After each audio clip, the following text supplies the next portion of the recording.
اعوذ باللہ من الشیطان الرجیم بسم اللہ الرحمن الرحیم۔ ہم لوگوں نے پچھلی ویڈیو میں سورہ بقرہ کی 48ویں آیت تک مختصر ترجمہ تشریح کی تھی۔ آج ہم لوگ سورہ بقرہ کی آیت نمبر 49 سے سٹارٹ کریں گے۔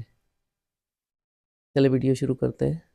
وَإِذْ نَجَّيْنَاكُم مِّنْ آلِ فِرْعَوْنَ يَسُومُونَكُمْ سُوءَ الْعَذَابِ يُذَبِّحُونَ أَبْنَاءَكُمْ وَيَسْتَحْيُونَ نِسَاءَكُمْ وَفِي ذَلِكُمْ بَلَاءٌ مِّن رَبِّكُمْ عَظِيمٌ۔ یاد کرو وہ وقت جب ہم نے تم کو فرعونیوں کی غلامی سے نجات دی تھی۔ انہوں نے تمہیں سخت عذاب میں مبتلا کر رکھا تھا، تمہارے لڑکوں کو ذبح کر دیتے تھے، تمہاری لڑکیوں کو زندہ رہنے دیتے تھے، اور اس حالت میں تمہاری رب کی طرف سے تمہاری بڑی آزمائش تھی۔ یہاں سے بعد کے کئی رکوع تک مسلسل جن واقعات کی طرف اشارے کیے گئے ہیں، وہ سب بنی اسرائیل کی تاریخ کے مشہور ترین واقعات ہیں، جنہیں اس قوم کا بچہ بچہ جانتا تھا۔ اسی لیے تفصیل بیان کرنے کی بجائے ایک ایک واقعے کی طرف مختصر اشارہ کیا گیا ہے۔ اس تاریخی بیان میں دراصل یہ دکھانا مقصود ہے کہ ایک طرف یہ احسانات ہیں جو خدا نے تم پر کیے، اور دوسری طرف ان کے کرتوت ہیں جو ان کے احسانات کے جواب میں تم کرتے رہے ہو۔ آل فرعون کا ترجمہ ہم نے اس لفظ سے کیا ہے، اس میں خاندان فرعونہ اور مصر کا حکمران طبقہ دونوں شامل ہیں۔ آزمائش اس لیے تھی کہ اس بھٹی سے تم خالص سونا بن کر نکلتے ہو یا نری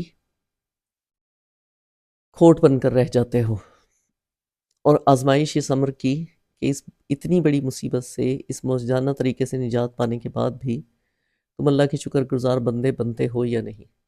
یعنی کہ اللہ تعالیٰ نے فرعونیوں سے جو نجات دلوائی تھی بنی اسرائیل کو، حضرت موسیٰ جب ان کو لے کر چلے تھے اپنی قوم کو، جس کا ذکر آگے قرآن میں آئے گا، تو اللہ تعالیٰ ان چیزوں کی بات کر رہے ہیں اس جگہ پر کہ میں نے تمہیں نجات دی، اس کے باوجود تم اتنی بڑے عذاب سے نکالا میں نے تمہیں، لیکن اس کے باوجود تم لوگ بگڑتے چلے گئے اور میری باتوں کو نہیں مانا۔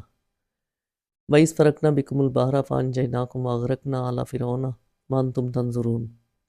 یاد کرو وقت جب ہم نے سمندر پھاڑ کر تمہارے لیے راستہ بنایا، پھر اس میں تمہیں بخیریت گزار دیا، پھر وہیں تمہاری آنکھوں کے سامنے فرعونیوں کو غرق کر دیا۔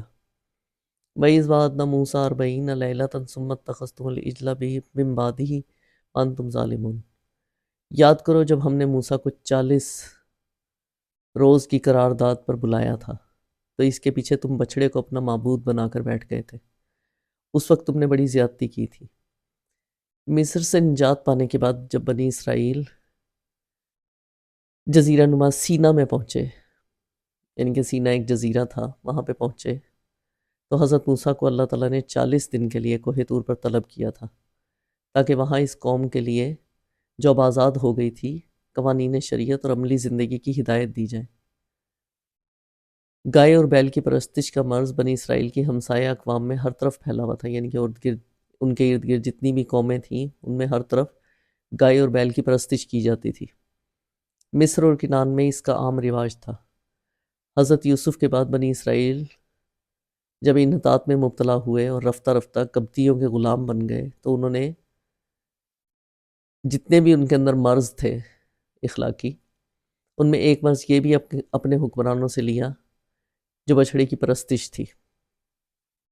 ثم عفونا عنکم من بعد ذلک لعلکم تشکرون۔ مگر اس پر ہم نے تمہیں معاف کر دیا کہ شاید اب تم شکر گزار بن جاؤ۔ وَإِذْ آتَيْنَا مُوسَى الْكِتَابَ وَالْفُرْقَانَ لَعَلَّكُمْ تَهْتَدُونَ۔ یاد کرو ٹھیک اس وقت جب تم یہ ظلم کر رہے تھے، ہم نے موسیٰ کو کتاب اور فرقان عطا کی تاکہ تم اس کے ذریعے سے سیدھا راستہ پا سکو۔ فرقان وہ چیز جس کے ذریعے حق اور باطل کا فرق نمایاں ہو۔ اردو میں اسے مفہوم کے قریب ترین لفظ کسوٹی ہے۔ یہاں فرقان سے مراد دین کا وہ علم ہے جس سے آدمی حق اور باطل میں تمیز کرتا ہے۔ وَإِذْ قَالَ مُوسَىٰ لِقَوْمِهِ يَا قَوْمِ إِنَّكُمْ ظَلَمْتُمْ أَنفُسَكُمْ بِاتِّخَاذِكُمُ الْعِجْلَ فَتُوبُوا إِلَىٰ بَارِئِكُمْ فَاقْتُلُوا أَنفُسَكُمْ ذَٰلِكُمْ خَيْرٌ لَكُمْ عِندَ بَارِئِكُمْ فَتَابَ عَلَيْكُمْ إِنَّهُ هُوَ التَّوَّابُ الرَّحِيمُ۔ یاد کرو جب موسیٰ یہ نعمت یعنی کہ تورات لے کر پلٹے، تو اس نے اپنی قوم سے کہا کہ لوگوں تم نے بچڑے کو معبود بنا کر اپنے اوپر سخت ظلم کیا ہے، لہٰذا تم لوگ اپنے خالق کے حضور توبہ کرو اور اپنی جانوں کو ہلاک کرو۔ اسی میں تمہارے خالق کے نزدیک تمہاری بہتری ہے۔ اس وقت تمہارے خالق نے تمہاری توبہ قبول کر لی اور وہ بڑا معاف کرنے والا ہے اور رحم کرنے والا ہے۔ یعنی اپنے ان آدمیوں کو قتل کرو جنہوں نے گوسالے کو یعنی کہ بیل کو معبود بنایا اور اس کی پرستش کی۔ وَإِذْ قُلْتُمْ يَا مُوسَىٰ لَن نُّؤْمِنَ لَكَ حَتَّىٰ نَرَى اللَّهَ جَهْرَةً فَأَخَذَتْكُمُ الصَّاعِقَةُ وَأَنْتُمْ تَنظُرُونَ۔ یاد کرو جب تم نے موسیٰ سے کہا تھا کہ ہم تمہارے کہنے کا ہرگز یقین نہیں کریں گے جب تک کہ اپنی آنکھوں سے خدا کو تم سے کلام کرتے ہوئے نہ دیکھ لیں۔ اس وقت تمہارے دیکھتے دیکھتے ایک زبردست سائقے نے تم کو آ لیا، یعنی کہ بہت زبردست آواز، سائقہ کہتے ہیں آواز کو۔ ثُمَّ بَعَثْنَاكُم مِّن بَعْدِ مَوْتِكُمْ لَعَلَّكُمْ تَشْكُرُونَ۔ تم بے جان ہو کر گر چکے تھے مگر پھر ہم نے تم کو دوبارہ سے اٹھایا، شاید کہ اس احسان کے بعد تم شکر گزار بن جاؤ۔ یہ اشارہ جس واقعے کی طرف ہے، اس کی تفصیل یہ ہے کہ 40 روز کی قرارداد پر جب حضرت موسیٰ کوہ طور پر تشریف لے گئے تھے تو آپ کو حکم ہوا کہ اپنے ساتھ بنی اسرائیل کے 70 نمائندے بھی لے کر آئیں۔ پھر جب اللہ تعالیٰ نے موسیٰ کو کتاب اور فرقان عطا کی تو آپ نے اسے ان نمائندوں کے سامنے پیش کیا۔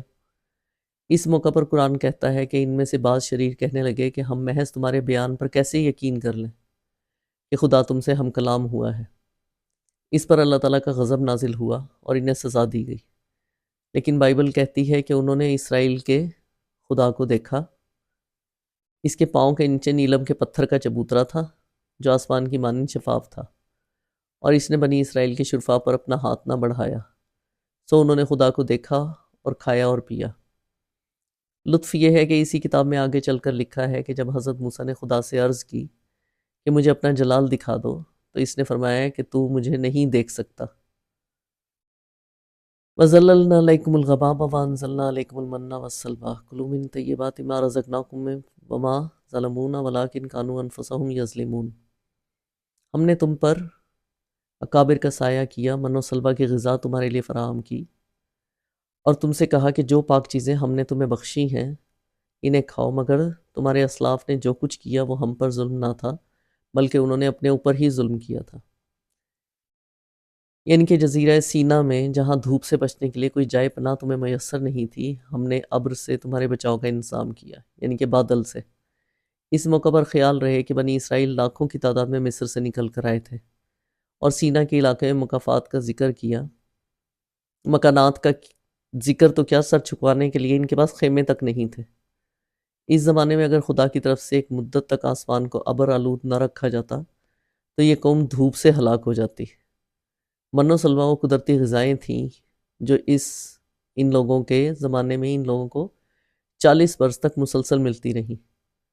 من دھنیے کے بیج جیسی ایک چیز تھی جو اوس کی طرح گرتی اور زمین پر جم جاتی تھی، اور سلوہ بٹیر کی قسم کے پرندے تھے۔ خدا کے فضل سے ان کی اتنی کثرت تھی کہ ایک پوری کی پوری قوم محض انہی غذاؤں پر زندگی بسر کرتی رہی اور اسے فاقہ کشی کی مصیبت نہیں اٹھانی پڑی۔ حالانکہ آج کسی نہایت متمدن ملک بھی اگر چند لاکھ مہاجرین یک ادھر آ جائیں تو ان کی خوراک کا انتظام مشکل ہو جاتا ہے۔